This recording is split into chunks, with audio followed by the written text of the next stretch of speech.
ವಿಶೇಷ ಚೇತನ ಅಂದ್ರೆ ಅಸಮರ್ಥರು, ಕೆಲಸಕ್ಕೆ ಬಾರದವರು ಅಂತ ಹೀಯಾಳಿಸುವವರಿಗೆ ಈ ಕತೆ ನಿಜಕ್ಕೂ ಕಣ್ಣು ತೆರೆಸಲಿದೆ.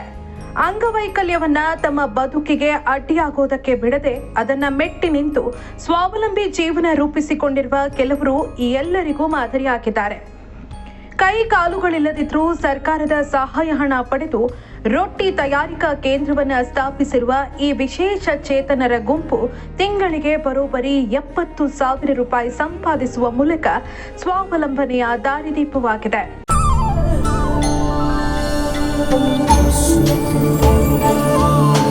ಮೈಸೂರು ಸ್ಯಾಂಡಲ್ ಸಾಬೂನು ಪ್ರಕೃತಿಯಷ್ಟೇ ತಾಜಾ ಮತ್ತು ಪರಿಶುದ್ಧ. 4-5 ಜನರ ಈ ತಂಡವು ಪ್ರತಿದಿನ 1,000ಕ್ಕೂ ಹೆಚ್ಚು ರೊಟ್ಟಿಗಳನ್ನು ತಯಾರಿಸುತ್ತದೆ.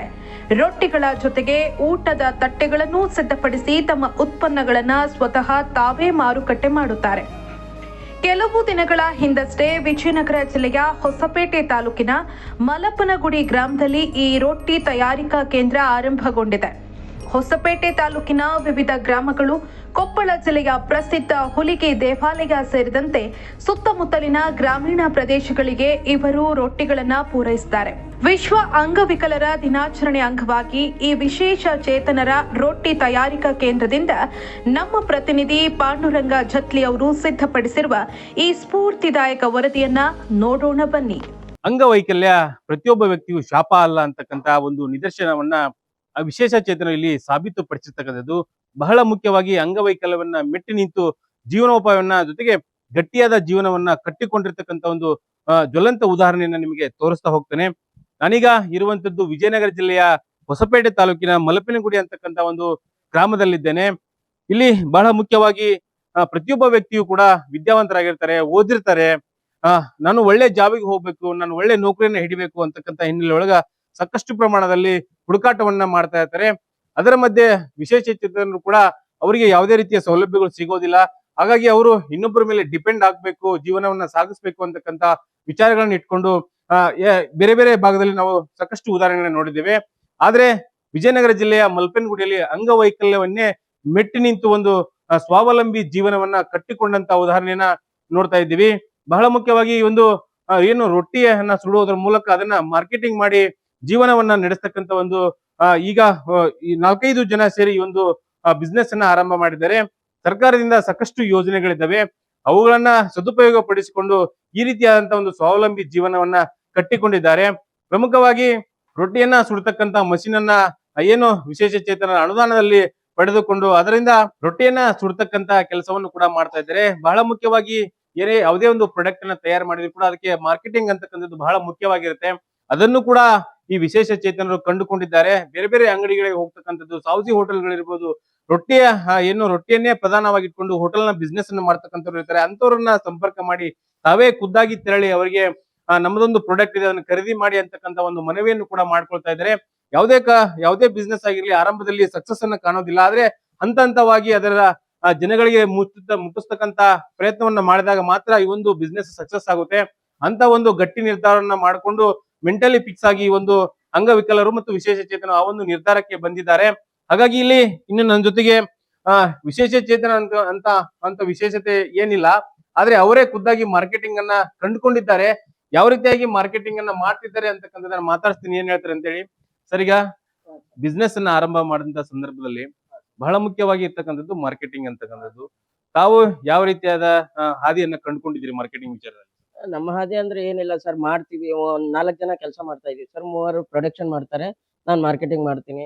ನನ್ನ 3 ವೀಲರ್ 3 ಗಾಲಿ ಮೋಟರ್ ಅಲ್ಲಿ ತಗೊಂಡ್ ಹೋಗ್ತೀನಿ. ಒಂದು 20-30 ಪ್ಯಾಕೆಟ್ ತಗೊಂಡೋಗಿ ರಿಕ್ವೆಸ್ಟ್ ಮಾಡ್ತೀನಿ ಅವ್ರಿಗೆ. ನಾನೇ ರಿಕ್ವೆಸ್ಟ್ ಮಾಡ್ತೀನಿ, ಸರ್ ನಾವು ಯಾರೋ ಬಂದು 10 ರೂಪಾಯಿ ಕೊಡಿ, 5 ರೂಪಾಯಿ ಕೊಡಿ ಅಂತ ಕೇಳ್ತಾರೆ, ಕುಡಿಲಿಕ್ಕೆ ಭಿಕ್ಷೆ ಬೇಡ್ಲಿಕ್ಕೆ ಮಾಡ್ತಾ ಇದ್ರೆ ನಾವ್ ಹಂಗ್ ಕೇಳಲ್ಲ. ಸರ್ ನಮ್ಮ ಹತ್ರ ಒಂದ್ 10 ಪ್ಯಾಕೆಟ್ ರೊಟ್ಟಿ ತಗೊಳ್ರಿ, ನಮ್ಗೆ ಹೆಲ್ಪ್ ಆಗತ್ತೆ.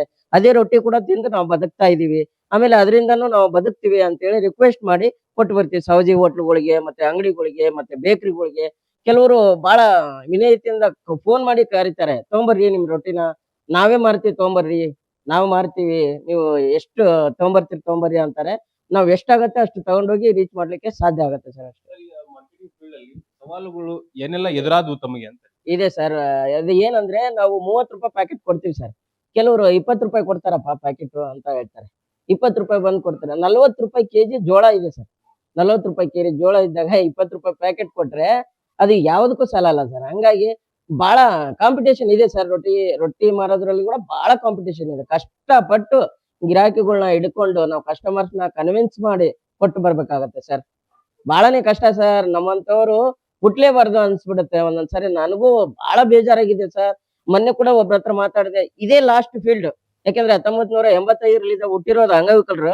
ಅವ್ರು ಸತ್ತೋಗ್ಬಿಟ್ರೆ ನೆಕ್ಸ್ಟ್ ಅಂಗವಿಕಲರೇ ಹುಟ್ಟೋದಿಲ್ಲ. ಯಾಕಂದ್ರೆ ಅಪಘಾತ ಆದವ್ರು ಮಾತ್ರ ಅಂಗವಿಕಲರು ಹುಟ್ಟದ್ ಸರ್. ಆಮೇಲೆ ಅಂಗವಿಕಲರು ಹುಟ್ಟೋದೇ ಬೇಡ ಸರ್ ಅನ್ಸ್ಬಿಟ್ಟದ್ ಸರ್ ನಿಮ್ಗೆ. ನಿಜವಾಗ್ಲು ಇವಾಗ್ಲೂ ಕಷ್ಟ ಪಡ್ತಾ ಇದೀವಿ ನಾವು. ಯಾಕಂದ್ರೆ ಹೇಳ್ಕೊಂಡ್ರೆ ಬೇರೆಯವ್ರ ಕಷ್ಟ ಆಗ್ಬಿಡುತ್ತೆ. ಹಂಗಾಗಿ ನಮ್ ಕಷ್ಟ ನಾವೇ ನುಂಗ್ಕೊಂಡು ನಾವು ಆ ಹಾದಿ ಮಾಡ್ತಾ ಇದೀವಿ ಸರ್ ಅಷ್ಟೇ. ಸಪೋರ್ಟ್ ಆಗಿ ನಮ್ಮ ಸಂಘ ಸಂಸ್ಥೆಯವರು ಇದಾರೆ, ಬೆಂಬಲ ಕೊಡ್ತಾರೆ. ವೆಂಕಟೇಶಣ್ಣ ಅಂತ ಇದಾರೆ, ಹುಲಿಗೆಮ್ಮ ಅಕ್ಕ ಅಂತ ಇದಾರೆ ಅವರೆಲ್ಲ ಸಪೋರ್ಟ್ ಮಾಡ್ತಾ ಇದಾರೆ. ಅವರಿಂದನೇ ಬೆಳೆದಿದ್ವಿ. ನಾವು ಎಲ್ಲೋ ಮನೇಲಿದ್ವಿ, ಹಾಕಿರೋದು ತಿನ್ಕೊಂಡಿದ್ವಿ. ಇವಾಗ ನಮ್ಮ ಸ್ವಂತ ಖರ್ಚನ್ನ ನಾವೇ ನೋಡ್ಕೊಳ್ತಾ ಇದೀವಿ ಸರ್. ಧನ್ಯವಾದ ಸರ್. ಸೊ ಇದಿಷ್ಟು ಅಂಗವಿಕಲತೆಯನ್ನ ಮಿಟ್ಟು ನಿಂತು ಜೀವನೋಪಾಯನ ಸಾಗಿಸ್ಕೊಂಡಿದ್ದಾರೆ. ಇನ್ನು ಸಂಘಟನೆಗೆ ಬೆಂಬಲವಾಗಿ ಒಬ್ಬರು ವ್ಯಕ್ತಿಗಳು ಕೂಡ ನಿಂತಿದ್ದಾರೆ. ಯಾವುದೇ ಒಬ್ಬ ವ್ಯಕ್ತಿ ಇದ್ರು ಕೂಡ ಜೀವನದಲ್ಲಿ ಸಾಧನೆ ಮಾಡಬೇಕಾದ್ರೆ ಒಬ್ಬ ಗುರು ಇರಬೇಕು ಅಂತಕ್ಕಂತ ಒಂದು ನಾಣ್ಣುಡಿಯನ್ನ ನಾವು ನೋಡ್ತಾ ಇರ್ತೀವಿ. ಒಬ್ಬ ವ್ಯಕ್ತಿ ಇದ್ದಾರೆ, ಅವ್ರಿಗೆ ಅಂಗವಿಕಲತೆಗೆ ಸಪೋರ್ಟ್ ಆಗಿ ನಿಂತಿದ್ದಾರೆ. ಮಾತಾಡ್ತೀನಿ ಸರ್. ಈಗ ತಮ್ಮ ಸಂಘಟನೆಯಿಂದ ಈ ವಿಶೇಷತೆ ಅಂದ್ರೆ ಯಾವ ರೀತಿಯಾಗಿ ಬೆಂಬಲವಾಗಿ ನಿಂತಿದ್ದೀರಿ ಸರ್ ತಾವು? ಸರ್ ಒಂದು 25-30 ವರ್ಷಗಳಿಂದ ಮಾತು ಹೇಳ್ತೀನಿ ನಿಮ್ಗೆ. ವಿಶೇಷ ಚೇತನರು ಅಂತ ಹೇಳಿದ್ರೆ ಸಮಾಜದಲ್ಲಿ ಕುಂಟ, ಕುರುಡ, ಮೂಕ, ಮೆಂಟಲ್ ಅಂತಕ್ಕಂತ ಅವರ ಉಪನಾಮಗಳನ್ನ ಬಳಸಿ ಕರಿತಕ್ಕಂಥದ್ದು ವಾಡಿಕೆಯಲ್ಲಿತ್ತು. ಅದರಿಂದ ಎಷ್ಟೋ ಜನ ನಾನು ಕುಂಟ ಅಲ್ಲ, ಹೊರಗಡೆ ಬಂದ್ರೆ ಜನ ನನ್ನನ್ನ ಈ ರೀತಿ ಹೀಯಾಳಿಸ್ತಾರೆ ಅಂತ ಹೇಳ್ಬಿಟ್ಟು ಮನೇಲೇ ಇದ್ರು. ಆದ್ರೆ ನಾನು 25 ವರ್ಷಗಳ ಹಿಂದೆ ವಿಶೇಷ ಚೇತನರ ಸಂಘಟನೆ ಅವಳಿ ಜಿಲ್ಲೆಗಳ ಒಂದು ಪೈಕಿ ಬಳ್ಳಾರಿ ಅಖಂಡ ಜಿಲ್ಲೆ ಇದ್ದಾಗ ಬಳ್ಳಾರಿಯಲ್ಲಿ ಪ್ರಪ್ರಥಮ ಸಂಘ ಸ್ಥಾಪನೆ ಮಾಡಿ ನಮ್ಮ ಹಕ್ಕುಗಳ ಬಗ್ಗೆ ತಿಳ್ಕೊಂಡ್ವಿ. 1995 ಬಂದಿರತಕ್ಕಂತ ಅಂಗವಿಕಲರ ಕಾಯ್ದೆ ನಮ್ಗೆಲ್ಲ ಏನ್ ಪ್ರೊಟೆಕ್ಷನ್ ಕೊಟ್ಟಿದೆ ಅದ್ರ ಬಗ್ಗೆ ತಿಳ್ಕೊಂಡ್ವಿ. ಏನೆಲ್ಲ ಮೀಸಲಾತಿ ವ್ಯವಸ್ಥೆನ ಕಲ್ಪಿಸಿಕೊಂಡಿದೆ ಅಂತಕ್ಕಂಥದನ್ನ ತಿಳ್ಕೊಂಡಾಗ ನಮ್ಗೆ ಗೊತ್ತಾಗಿದ್ದು, ನಮ್ಗೆ ಶಿಕ್ಷಣದಲ್ಲಿ ಮೀಸಲಾತಿ ಇದೆ, ಉದ್ಯೋಗದಲ್ಲಿ ಮೀಸಲಾತಿ ಇದೆ.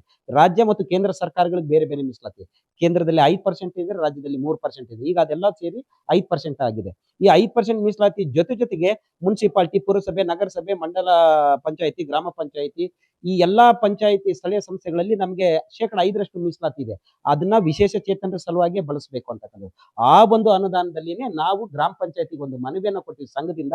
ಅವರು ಆ ಗ್ರಾಮ ಪಂಚಾಯತಿಯಲ್ಲಿ ವಿಶೇಷ ಚೇತನರಿಗೆ ಇರ್ತಕ್ಕಂಥ ಅನುದಾನದಲ್ಲಿ 2,80,000 ಅನುದಾನವನ್ನ 2024-25 ಸಾಲಿನಲ್ಲಿ ನಮ್ಗೆ ಕೊಟ್ಟರು. ಆಗ ಈ ಎಲ್ಲಾ ಯಾಂತ್ರಿಕವಾಗಿ ತಯಾರಿಸತಕ್ಕಂಥ ರೊಟ್ಟಿ ಕೇಂದ್ರವನ್ನ ನಾವು ಇಲ್ಲಿ ಜನನಿ 5G ರೊಟ್ಟಿ ಕೇಂದ್ರ ಅಂತಕ್ಕಂಥ ಹೆಸರಿರ್ತದೆ. ಜನನಿ ಅಂತ ಹೆಸರಿಡ್ಲಿಕ್ಕೆ ಕೂಡ ನಮ್ಗೆ ಒಂದಿದೆ. ಜನನಿ ಅಂದ್ರೆ ತಾಯಿ, ನಮ್ಮನ್ನ ಸಲುವಂತವಳು ಯಾರು?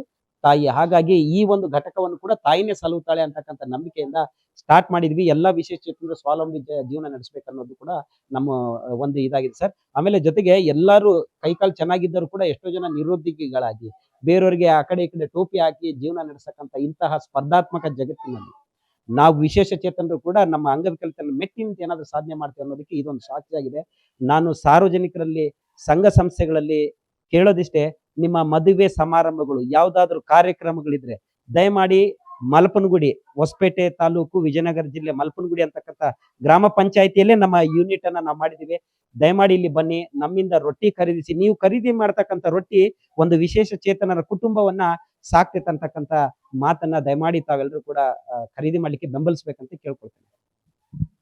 ಸೊ ಇದಿಷ್ಟು ವಿಶೇಷ ಚೇತನರ ರೊಟ್ಟಿ ಏನು ತಯಾರಿಕಾ ಕೇಂದ್ರಕ್ಕೆ ಸಪೋರ್ಟ್ ಆಗಿ ನಿಂತ ವ್ಯಕ್ತಿಗಳು ಹೇಳ್ತಕ್ಕಂಥ ಮಾತು. ಏನೋ ಇವತ್ತಿನ ಜೀವನದಲ್ಲಿ ಸಾಕಷ್ಟು ಜನ ಕೈಕಾಲಿನ ಸುದ್ದಿ ಎಲ್ಲಾ ಚೆನ್ನಾಗಿರ್ತದೆ, ಜೊತೆಗೆ ಆರೋಗ್ಯವಾಗಿ ಕೂಡ ಚೆನ್ನಾಗಿರ್ತಾರೆ, ಓದಿರ್ತಾರೆ ಕೂಡ. ಆದ್ರೆ ಉದ್ಯೋಗವನ್ನು ಹುಡ್ಕೊಳ್ಳಿಕ್ಕೆ ಸಾಕಷ್ಟು ಪರದಾಡ್ತಿರ್ತಾರೆ. ಆದ್ರೆ ವಿಶೇಷ ಚೇತನವನ್ನೇ ಮೆಟ್ಟಿ ನಿಂತು ಸ್ವಾವಲಂಬಿ ಜೀವನವನ್ನ ಕಟ್ಟಿಕೊಂಡಿದ್ದು ನಿಜಕ್ಕೂ ಈ ಸಮಾಜಕ್ಕೆ ಮಾದರಿ ಅಂತಕ್ಕಂಥ ಮಾತುಗಳು ಕೇಳಿ ಬರ್ತಾ ಇವೆ. ಪಾಂಡುರಂಗನ್ ಜೊತೆ ಪಬ್ಲಿಕ್ ನೆಕ್ಸ್ಟ್, ವಿಜಯನಗರ.